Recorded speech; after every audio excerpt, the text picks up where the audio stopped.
Hello, beautiful people. Welcome back. Welcome to the second half of the game. Hope you guys enjoy halftime breaks as much as we did so far. She worked one-on-one with assistant coach Chelsea Lyles, who's been with Carl Semesco for 17 years at Florida Gulf Coast. And she said there wasn't a lot of mechanical things that Naz had to change, but there were some form things that they've been working on, most notably really holding her follow-through. If she drifts or pulls away early, it really doesn't go as well. So let's take a look on this replay. I want to see her follow-through. If she really holds the arm straight, there it is. Holds it for an extra beat. That is the form they've been trying to get corrected.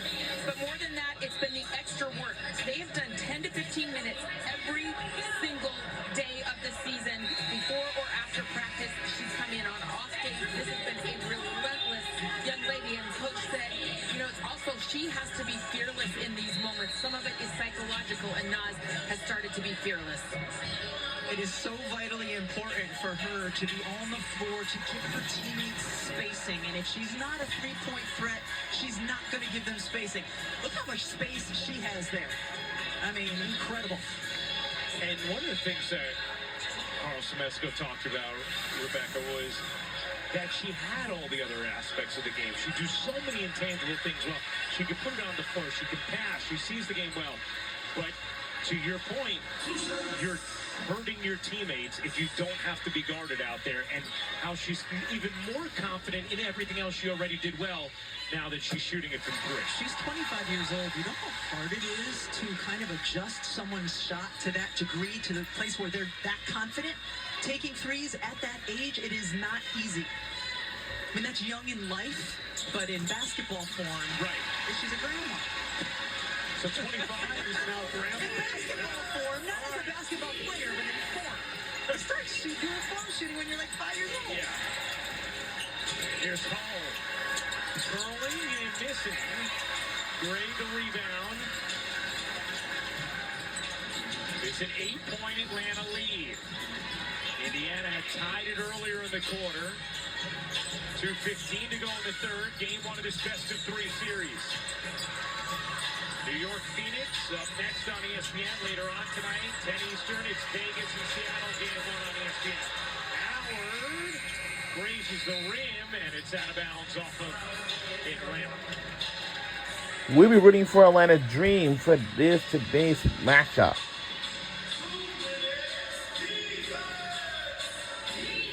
Minnesota has already taken care of Golden State. Game one of that series. The top-seeded Lynx looking very impressive. As the foul's called against Hillman on Atlanta. First foul in the last 2 minutes for Atlanta, so side out of bounds here.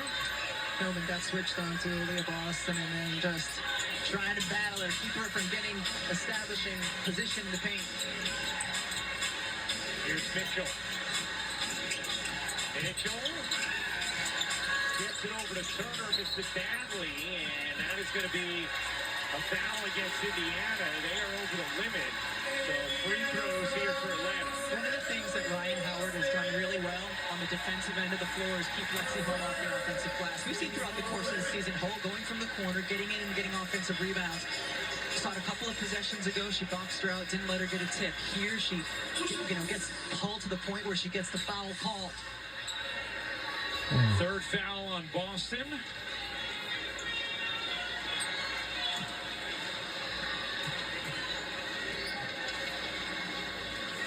The Yankees and Red Sox, once again, our Sunday night baseball match at the final meeting of the regular season between these rivals tonight, 7 Eastern on ESPN, ESPN Deportes, and ESPN Radio. Coverage begins at 6 Eastern on ESPN2 with Baseball Tonight and Sunday Night Countdown. Our producer, son Tyler Bruca, brought the Yankees luck yesterday at Fenway. Next up, it's Ashley Bruca's turn to bring the Yankees some luck. Here's Mitchell, unable to finish. That'll be the daughter of our producer. Right. I'm a Red Sox fan, so I don't want them to bring the Red Sox. Bring the Yankees luck. 13 years working together. I never fully appreciated you were a Red Sox. Let me say this. I grew up a Red Sox fan. I'm sort of an ambivalent baseball watcher these days. Yeah. I grew up one. I'm from Massachusetts, man. When I do Yankee games, I'm always getting texts from you watching. Well, that's because you're doing that. Mitchell hits the free throw.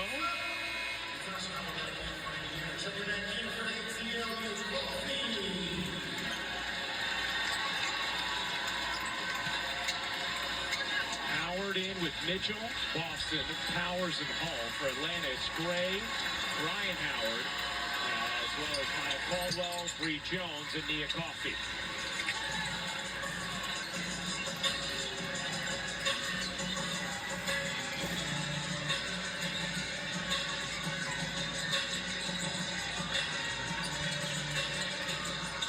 Here's Gray. Jones and Boston, they've been battling in the post all day. Jones Gets to go. Continue to work. She just continued It's almost a to work. 10-point game. It's a 9-point game. Right away, continued 9-point to game now. eventually got the touch. Because I heard about, I'm like, behind Boston, jumper. and Rebound slapped out of bounds with that, by Atlanta. it can be Indiana precise. basketball. Looked like Boston and Jones were both slapping at it.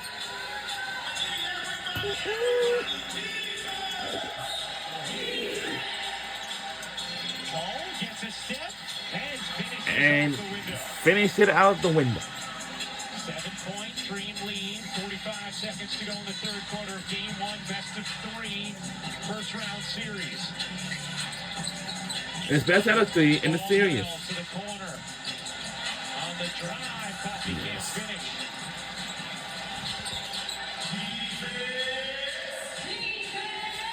I can tell you this, a lot of these things is just so interesting. Difference game in shot clock. Mitchell with 22 points, leads all scorers.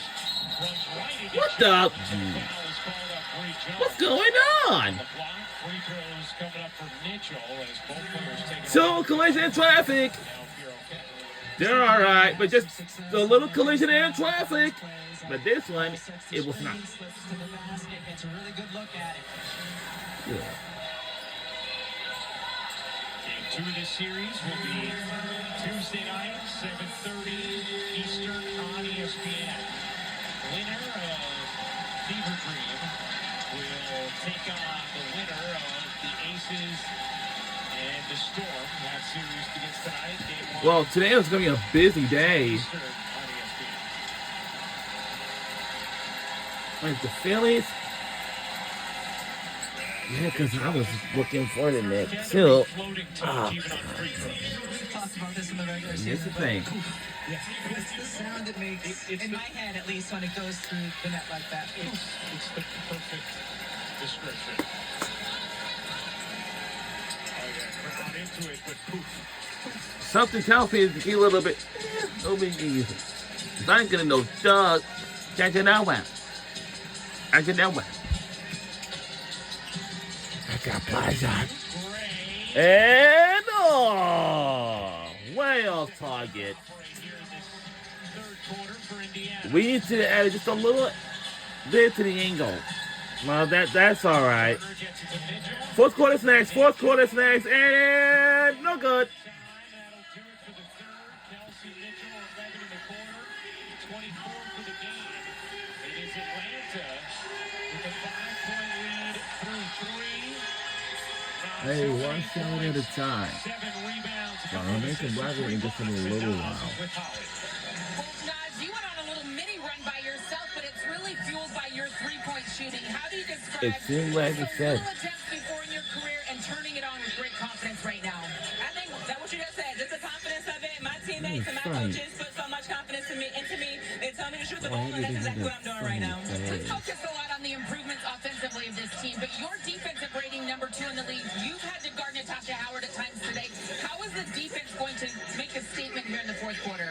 Yeah, everybody talks about defense wins championships, and I think that our defense fuels our offense. We're able to get out and run. We're at our best, but we have to get stops on the defensive end first and then push the ball.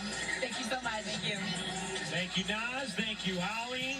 Well, Howard held to 5 points, Boston to 4. Hillman a big reason why. It's Atlanta leading by 5 after 3. Fourth quarter of game 1 is coming up next.